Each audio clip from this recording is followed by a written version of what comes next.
to What's Right with the World with your host, Glenn Ambrose. Hey everybody, welcome to the show. So we are going to jump right in, and I believe we're starting with our year recap. Is that right, Ben? Yeah, well, the people at QZ.com every year put together a list of the 99 best things that happened the year before. And for the last 2 years that we've been doing this show, we've shared it. And I think it's just an awesome list that goes through, just a bunch of great news stories, great scientific developments, great political stories, just kind things that happen. It's kind of everything that this show's about, Yeah, I think it's good too. Sometimes I think there's a subconscious part of our brains that'll just kind of go, oh, that was a nice story. Oh, that was a nice story. And, to get perspective, we really need to take a giant step back. And I think that's what this helps us do. It's like, if you're just sitting there reading, just post after post after post after post, it's like, okay, wait a minute. This isn't just like there's something good every once in a while amidst the crap that these people are digging out. There's like some serious major stuff that's gone on. And this is just the 99 top, So I think it really helps it sink into your brain to just get kind of inundated with this stuff and go, okay, so I don't have to walk around hopeless or scared on a regular basis. There's some really good stuff happening in our world. And that is what this show's about, It's it's not about us sharing some nice little Pollyanna story once a week. It's about, shaping the way people look at the world and bringing hope into that, Yeah, absolutely. Our second story is actually from a listener. We want to give a shout out to Jane in the UK. Yes. She shares some stories every once in a while. So thank you, Jane. Thank you, Jane. And if you have any stories, send them to us. This is from the BBC, Buddy Benches, how buddy benches are making playtime less lonely. What's really cool about this is this company, these happen all over, but this specific company in the UK, they donate a bench to a school. It says Buddy Bench on it. It has a cool design.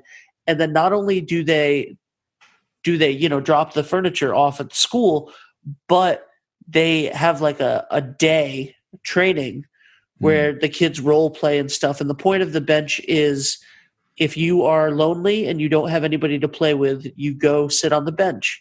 And then other kids are encouraged to come over and ask you to join or to sit with you or to talk with you.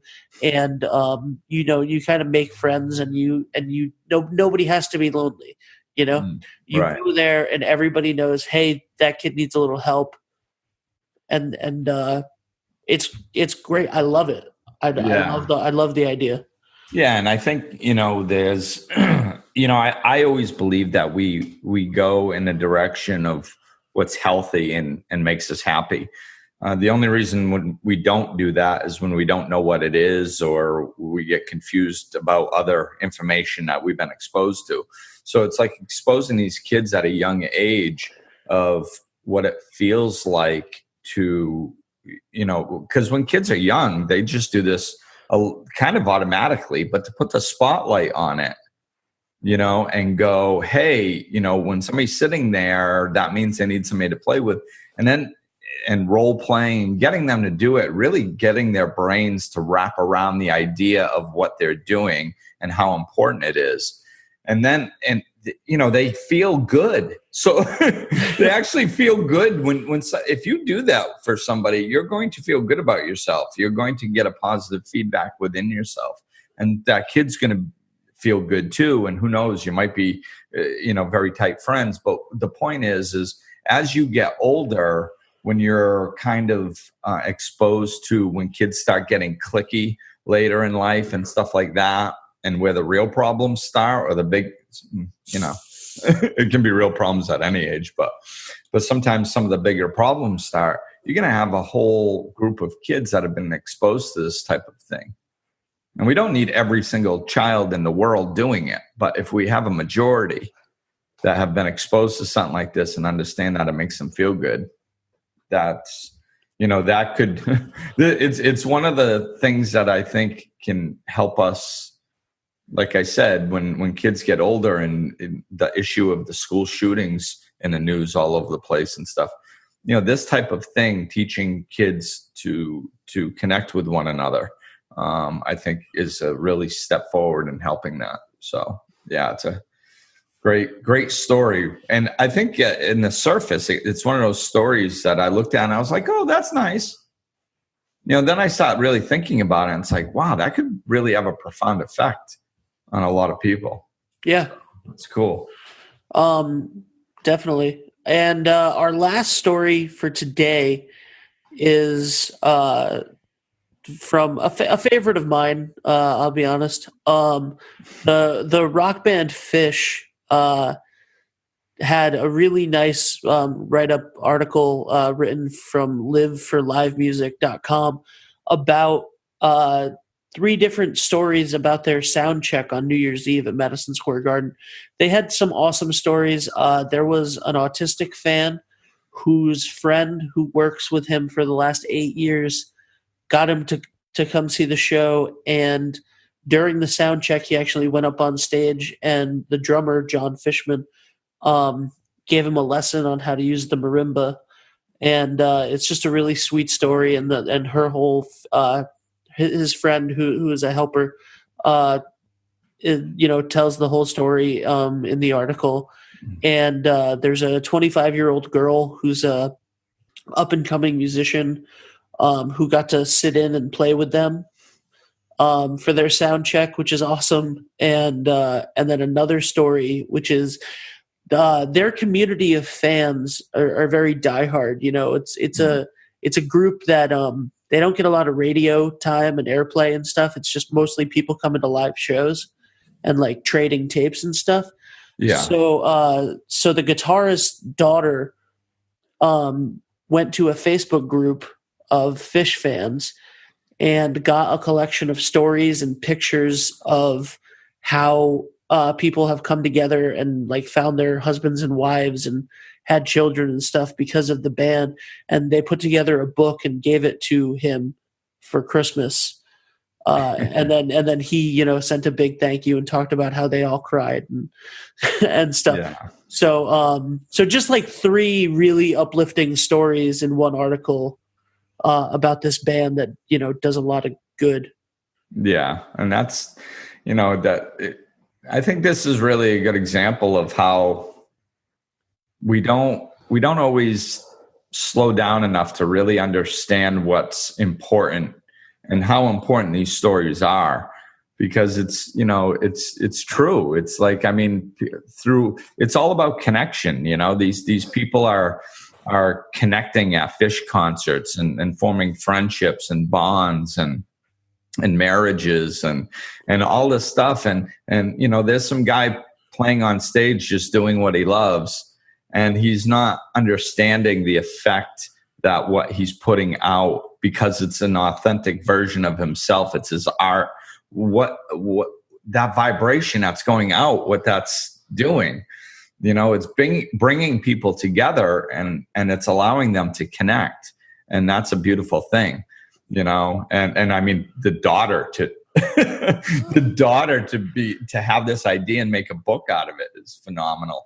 And then a musician that gets to get up on stage in New York and with her favorite band and do that. That's like, that's life altering. That can completely change the trajectory of her course, and then the autistic kid that gets up there with his, playing the drum. I mean, this is stuff that will literally change people, not only their lives, but the people around them who are exposed to the story. It mushrooms outward, and it's just a beautiful thing. And that's what I think that that's the real big concept, I think, for today is it's not about a story. It's about what the story represents and what it actually does if we pay attention and follow it. It's really profound. So putting out good just breeds more good. Definitely. What's right with your world this week, Glenn? There's a lot good with my world this week. It's kind of an overall thing. I guess I'm in that theme today of overall, but I have to, some things kind of came together where my son has wanted a tattoo for years. So for Christmas, he was going to turn 18 in a couple weeks. And for Christmas, I wanted to support him in that. And so he got his first tattoo.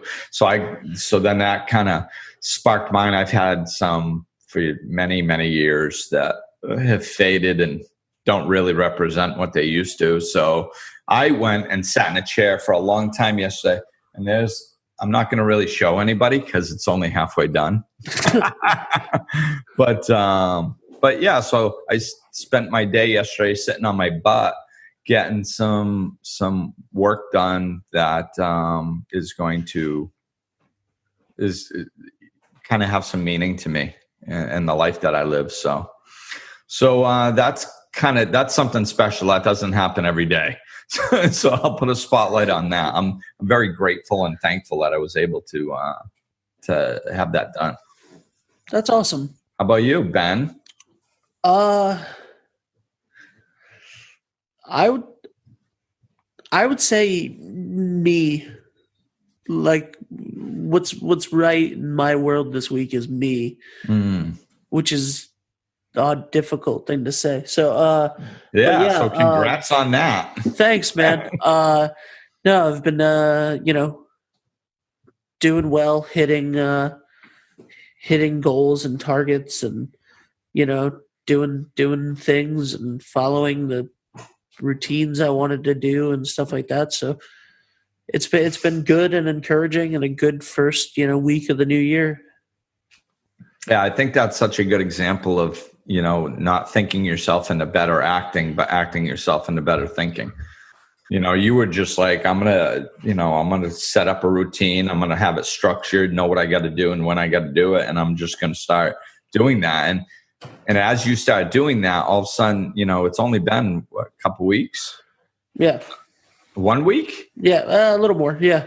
So, and you're sitting here on a podcast going, what's right in my world is me. You're not going, what's right in my world is that I accomplished more crap. But that's what the cool thing about it is. If you bring a little structure into your world and you just start chipping away at stuff, all of a sudden you start feeling better about yourself. And it's like, wow, and the hope rises, and it's exciting. So congrats on that. Thanks, man. I really encourage everybody to go back and listen to the Life Lessons and Laughter episode, 3 Steps to Implementing Lasting Change, that we did. It was one of the, like 2 episodes ago. I really encourage everybody to go. That was a good episode for me. Yeah, very action oriented. Yeah. So that's it. If you like this show, leave a 5-star review on iTunes or wherever you listen to it. Apple Podcast, Google Podcast. That really helps. If you want video versions of the show, check out Patreon.com. I'm sorry. I was thinking about we have a lot of YouTube stuff coming up soon. Yeah. So check out the Glenn Ambrose YouTube channel. 2019 is going to be a big year for new content for you. Yes, it is. So it's new content, new everything. It's just perfect. It's like I talked about before in Life Lessons and Laughter. It kind of had to purge and release some of the stuff from the last 6 years to open up to all the wonderful things that are coming from this point forward in the business. And it's exciting. All right. Well, that's it for this. And yeah. Yeah. We'll talk with you soon. Later. Glenn is available for life coaching sessions. To book an appointment or for more information, go to glennambrose.com, follow him on Facebook and Twitter, or click the link in the description of this episode.